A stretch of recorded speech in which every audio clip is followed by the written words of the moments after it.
Rruga Marie Shtllaku në qytetin e Shkodrës ndodhet prej kohësh në gjendje të amortizuar duke u kthyer në një burim shëtësimi të përditshëm për banorët dhe drejtuesit e automjeteve që e frekuentojnë. Asfalti është dëmtuar pothuajse në çdo segment, ndërsa gropat e shumta dhe mungesa mirëmbajtjese bëjnë qarkullimin të vështirë dhe të rrezikshëm. Situata bëhet edhe më problematike gjatë ditëve me rreshje shiu, pasi uji grumbullohet nëpër gropa dhe pengon lëvizjen e automjeteve dhe këmbësorëve. Banorët e zonës thonë se në disa raste kalimi nëpër rrugë bëhet pothuajse se i pamundur. Këtë është 24 vjetë që jam martu në orë këto.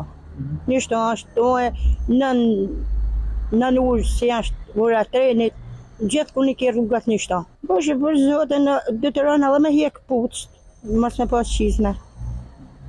Po fëmijët ca kanë vështirë me kalu? Po një është normal më të vështirë se na. Normal se ata do të shkojnë shkolla, detyron familja të në është mi morën shtëpi. Rruga Marie Shtllaku ka rëndësi të veçantë pasi përdoret çdo ditë nga dhjetëra qytetarë që udhëtojnë drejt shkollave, institucioneve dhe bizneseve të zonës.